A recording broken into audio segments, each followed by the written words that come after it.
bienvenidos a nuestro podcast Aprendiendo desde la Conducta. Es un gusto que nos acompañen en este espacio donde reflexionamos sobre historias reales que pasan en nuestro país y las analizamos desde la psicología del aprendizaje. Así es, Gloria. En este episodio vamos a hablar un poquito del relato de Papi, no te lleves esa bicicleta, un testimonio muy valioso recogido por la Comisión de la Verdad de Colombia. A través de la voz de Javier, un niño que vivió de cerca la violencia del conflicto armado. Veremos también cómo ciertos sucesos marcaron su vida y dejaron huellas emocionales que aún lo acompañan en la adultez. Pero nuestro objetivo principal hoy es analizar dos conductas problemáticas de Javier y explicarlas desde el aprendizaje operante y asociativo. Esto permitirá entender mejor cómo las experiencias, los estímulos del entorno y las consecuencias de las acciones influyen en la forma en que aprendemos a comportarnos en nuestra sociedad. Ahora, antes de comenzar, nos presentaremos. Yo soy Fernanda Trujillo Polindara. Y yo, Gloria Ballesteros Correa. Bueno, les invitamos a que nos acompañen a este análisis que no solo busca comprender las conductas, claro que no, sino también rescatar el mensaje humano y social que transmite este relato. Para iniciar, en el día de hoy vamos a realizar una pequeña presentación. Queremos contextualizar el caso que analizaremos hoy. El relato de Papi, no te lleves esa bicicleta hace parte de muchos de los testimonios recogidos por la Comisión de la Verdad de Colombia en su informe final. Allí nos narra la experiencia de Javier, un niño de tan solo 11 años que creció en un contexto de violencia y miedo que se vivió y que actualmente se vive en Colombia. Así es, Gloria. El día central de esta historia en particular es cuando Javier desobedece a su madre, quien le pidió que no se llevara la bicicleta para ir a misa. Aún así decide hacerlo. En el camino se encuentra con soldados y vecinos que lo ponen en una situación bastante riesgosa. Esa misma noche su madre sufre la pérdida del bebé que esperaba.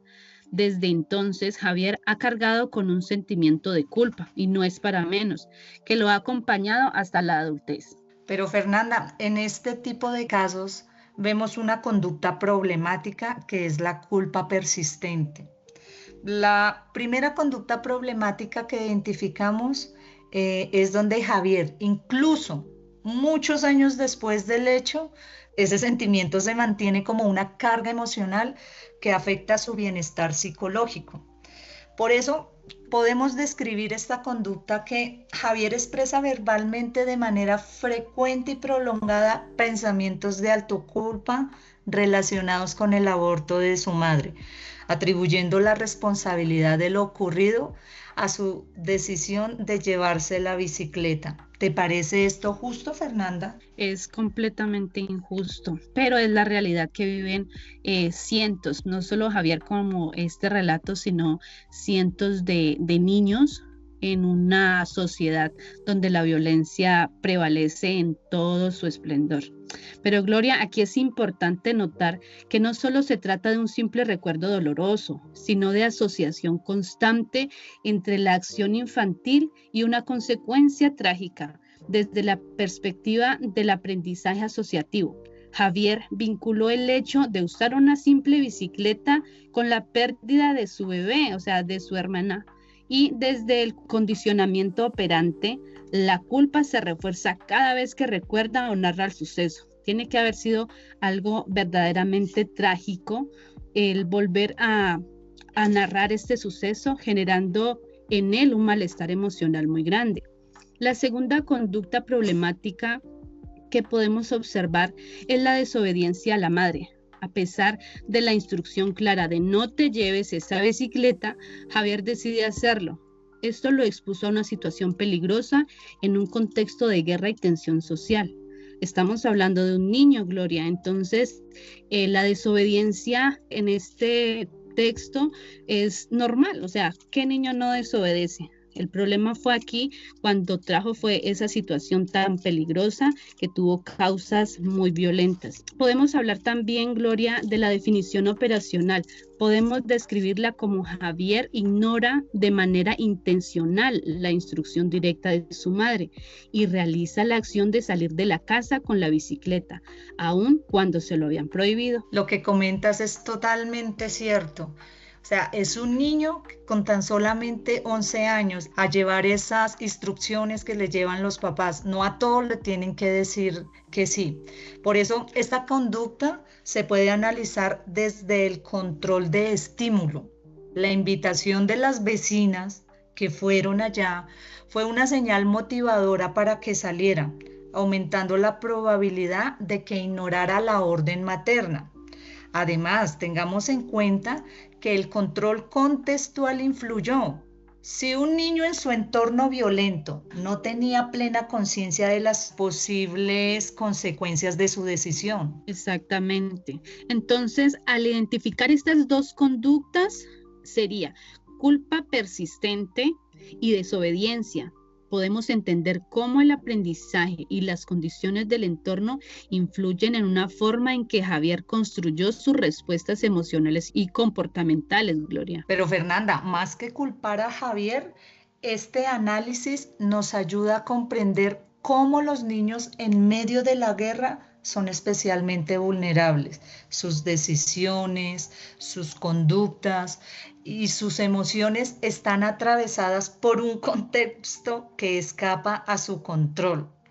En conclusión, estas dos conductas nos permiten reflexionar no solo sobre la vida de Javier, sino también sobre cómo la violencia afecta profundamente la manera en que las personas aprenden, sienten y actúan. Para todos nuestros oyentes vamos a tener un contenido principal en el cual vamos a ir desarrollando. ¿Qué vamos a tener en este contenido? Vamos a realizar una descripción del análisis funcional de estas dos conductas que anteriormente repetíamos con Fernanda. En este segmento vamos a profundizar en el análisis funcional de dos conductas. En el caso de Javier, recordemos que no buscamos juzgarlo porque era un niño, sino comprender a través de las teorías del condicionamiento clásico y operante cómo se forman y cómo se mantienen estas conductas. Así es, Gloria. Y oyentes, es importante tener presente que el aprendizaje humano se construye a partir de las experiencias, como todos sabemos, de los estímulos a los que estamos expuestos y de las consecuencias que recibimos. Esto es nuestro día a día.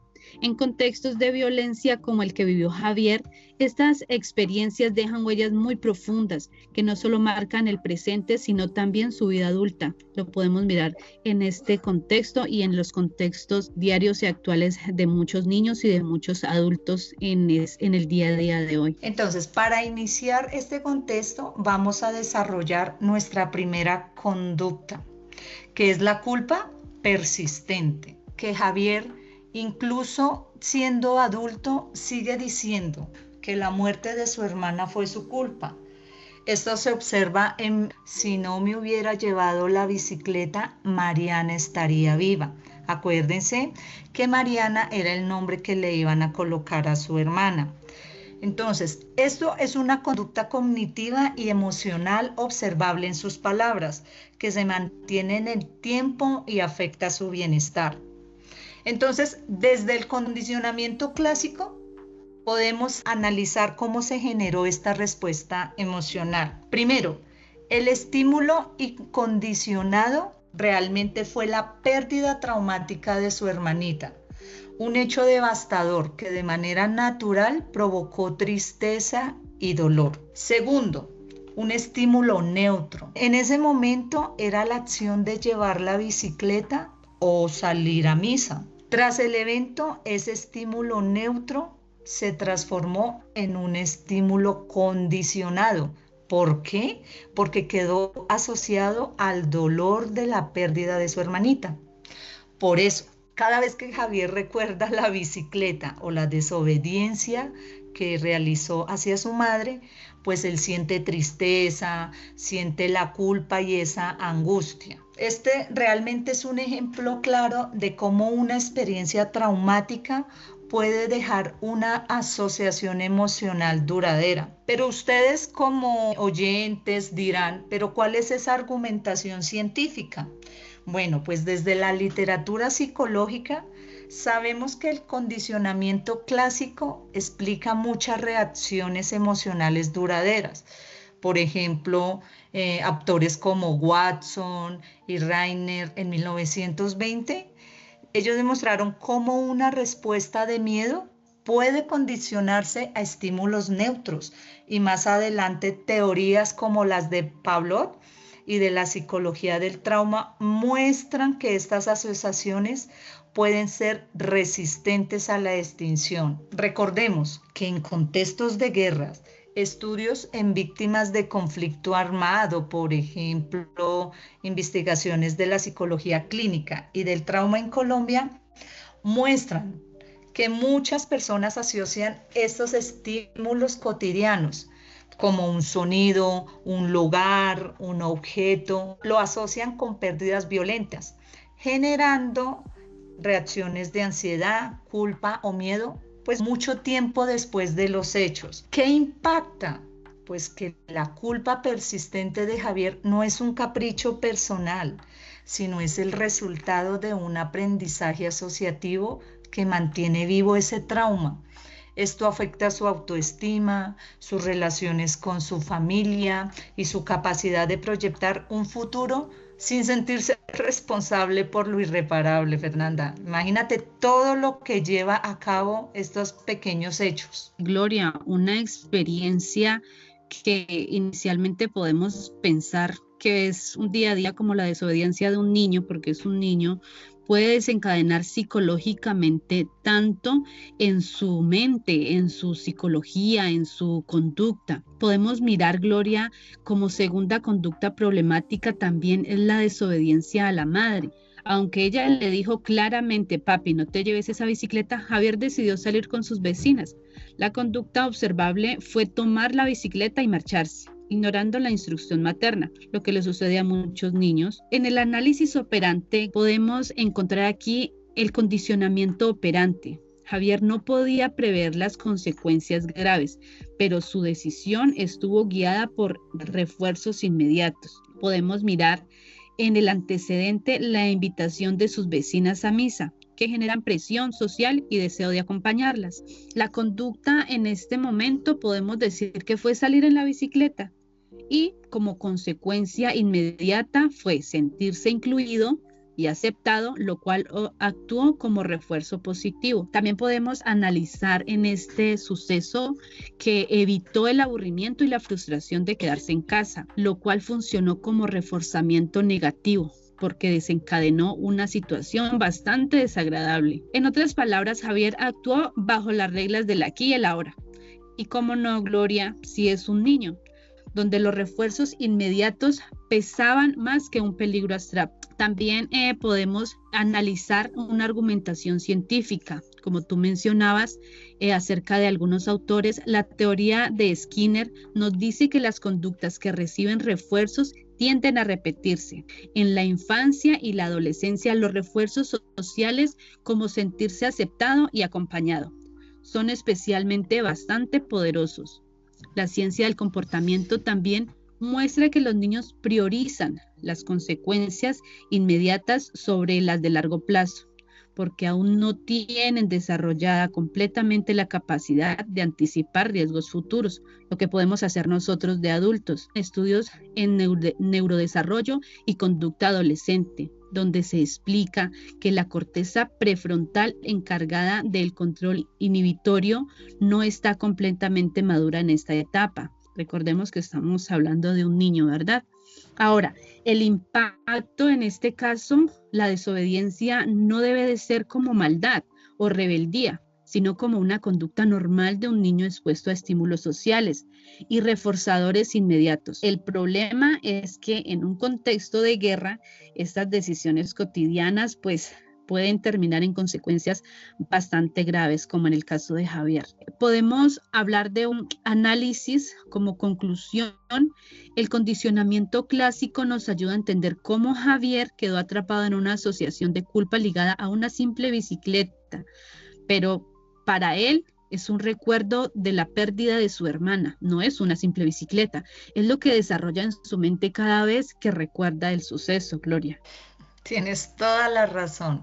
Y el condicionamiento operante nos permite comprender por qué desobedeció a su madre. No fue un acto consciente de irresponsabilidad, fue una conducta reforzada por estímulos sociales y por la búsqueda de bienestar inmediato. Analizar estas dos conductas nos recuerda que Javier fue ante todo un niño que aprendía a vivir, como lo decíamos en el comienzo de este podcast, en un contexto marcado por la violencia. Sus decisiones no lo hacen culpable, fueron moldeadas por los principios del aprendizaje y por un entorno adverso que excedía su control. Así es, Gloria. Bueno, vamos concluyendo porque sabemos que el tiempo pues es muy corto, ¿verdad? Pero hoy pudimos analizar el caso de Javier, Gloria y oyentes. El relato Papi, no te lleves esa bicicleta, que se los invitamos a que lo busquen y lo descarguen y analicen ustedes también en sus casas, es desde la perspectiva del análisis conductual. Vimos cómo dos conductas problemáticas, la culpa persistente, la desobediencia a su madre, pueden explicarse como los principios del aprendizaje clásico y operante.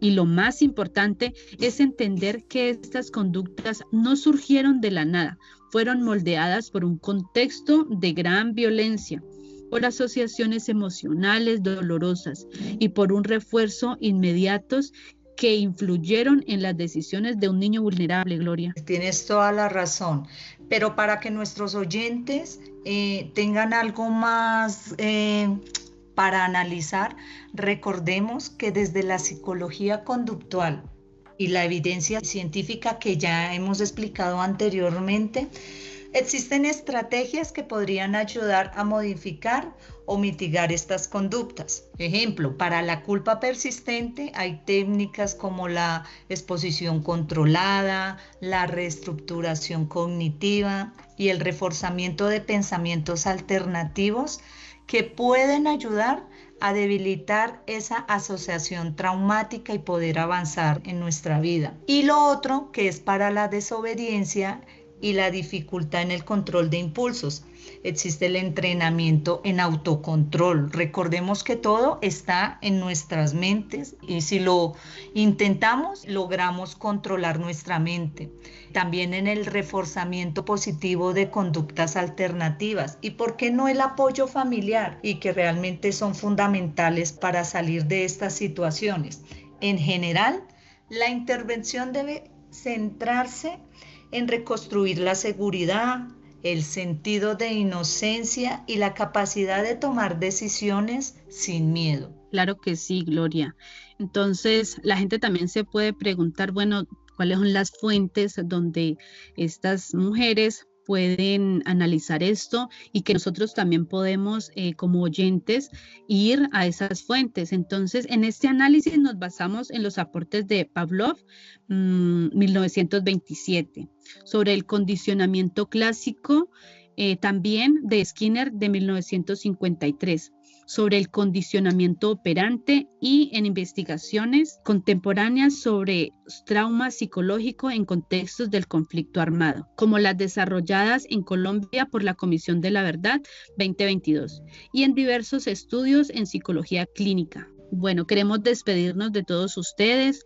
Les agradecemos por habernos acompañado en este episodio. Esperamos que este análisis no solo aporte al aprendizaje académico, sino también a la reflexión sobre la resiliencia y las secuelas que dejan la guerra en la infancia. Fernanda, muchísimas gracias por haber estado en este espacio, por permitirle a los oyentes la sabiduría que tienes. Que tengas muy buen día. Hasta la próxima y gracias por escucharnos. Hasta la próxima.